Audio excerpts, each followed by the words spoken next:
This is outpatient coding, case number 5. Again, this is just an informative video to see how we would do this in the real life. This again is a real life note that I brought with me, one that I was audited on when I was out coding in the clinic, and it was a really, really good case. I think it's a good example to show you guys. I'm going to read through the note. It's pretty long. You can follow along on the screen. It says, this patient is a new patient to the clinic who comes in for evaluation and to establish care. She has a very complex problem list, multitude of medications. She brings in reams of information about past medical history at other facilities. Now, right away, where am I at? I'm in the clinic. Okay, new patient to the clinic. Who is my patient? New versus established. She is a new patient, clinic visit. I already know, if I turn in my CPT books, that I'm looking at a range 99201, 99202, 203, 204, and 205. This is where I'm at. Okay?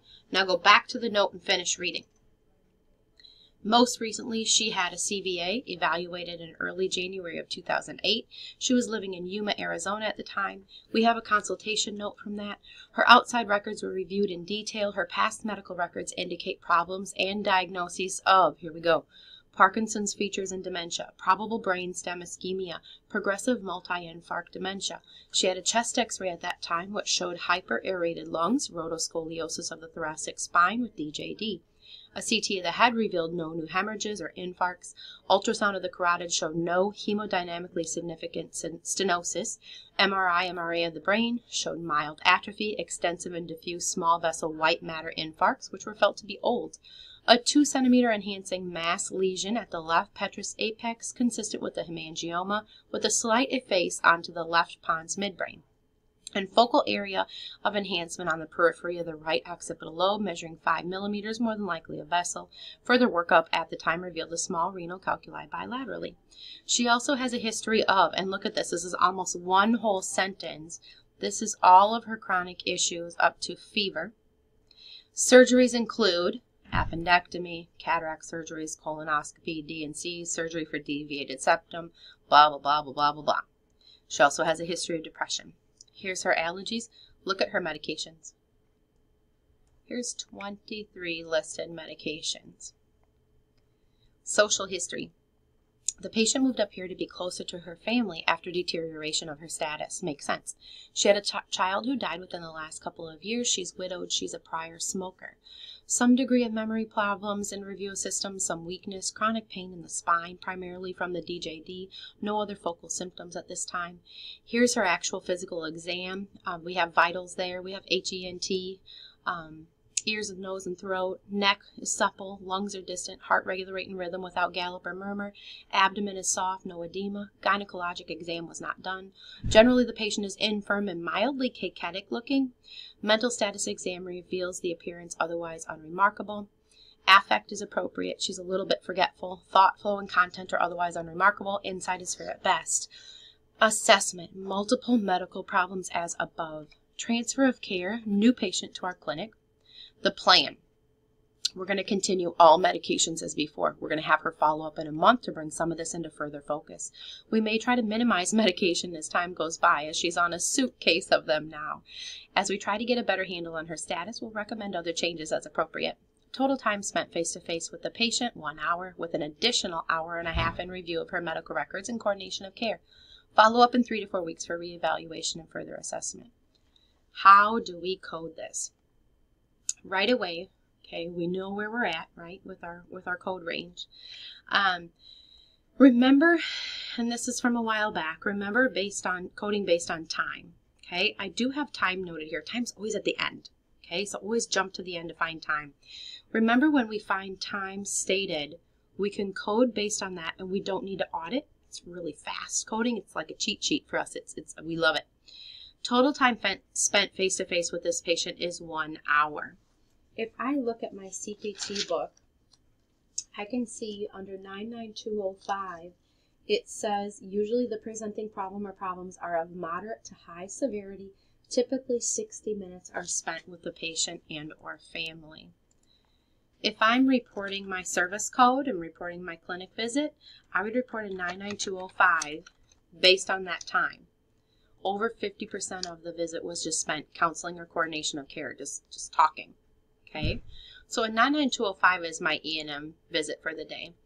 How am I going to find my diagnoses? Okay, usually they're right in the assessment, but the assessment says multiple medical problems as above, and then transfer of care, a new patient to our clinic. So basically she came to like meet the doctor and get things started. Trying to find a code for this or some codes for this was difficult for me. I could go back and I could code every single one of these diagnoses, but that'd be crazy. Okay, when we're in outpatient coding, what drove the visit today? What was done today? That's all I care about. Okay, I don't need to dig through her chart like we would on an inpatient coding basis. Outpatient, we just want to know what was done today and in this visit. I don't need to access any other charts. Okay, just this note right here. When I look at what she actually has, it's a million things, right? I went to what she actually complained about, like that seemed like the best way to go for me. What would I code here? 35 codes? You can't do that. I looked at her review of systems. Some weakness, some memory problems, chronic pain in the spine from the DJD. No other focal problems at this time. I like this for pulling some diagnoses codes or ICD-10-CM codes. Remember, we have to have the reason. Why did she have the visit today? We've got to have some reasons or some codes here. Diagnosis codes. The other thing is that she was mildly cachetic looking. We could code the cachexia as well. Okay. So I would go and look at her dementia. I don't think it gave her age, but we'll just put an age in here to get going. Let's code her dementia. I don't think she's got, oh, I hate that when you hover over that and everything comes up. It didn't diagnose her. Hold on. Let me look and see if it specified out her dementia at all. Just said plain old dementia right here, right? Okay. So going back, I would just say other and unspecified. F0390. I would put that as my first diagnosis. And then going back to see what else. Weakness. Some weakness she complained of, so I would report that. That's fine.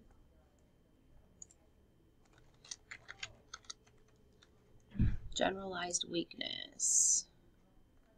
I would just say it's unspecified. R53-1. Again, what's driving the visit today, or what complaints did she have? The other thing is chronic pain in her spine from degenerative joint disease. So I would say degenerative spinal cord, other unspecified.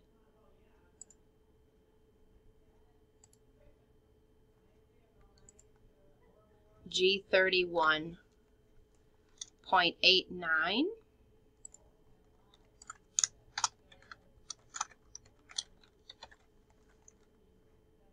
And then the only other thing that you could pull out here then, it said no other focal symptoms at this time, but she did have cachexia, and that is something, that's how the patient looks. If the patient looks cachetic, very, very sick looking, very, very ill. So if she had cachexia, I'm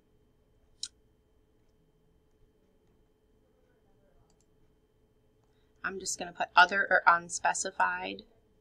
Oh, shoot. R64. There's not a real reason why it said why she looked cachetic. So we'll just use R64 for that for our purposes today. And that's how I'd code this lady. She had a million things. She had a million medications.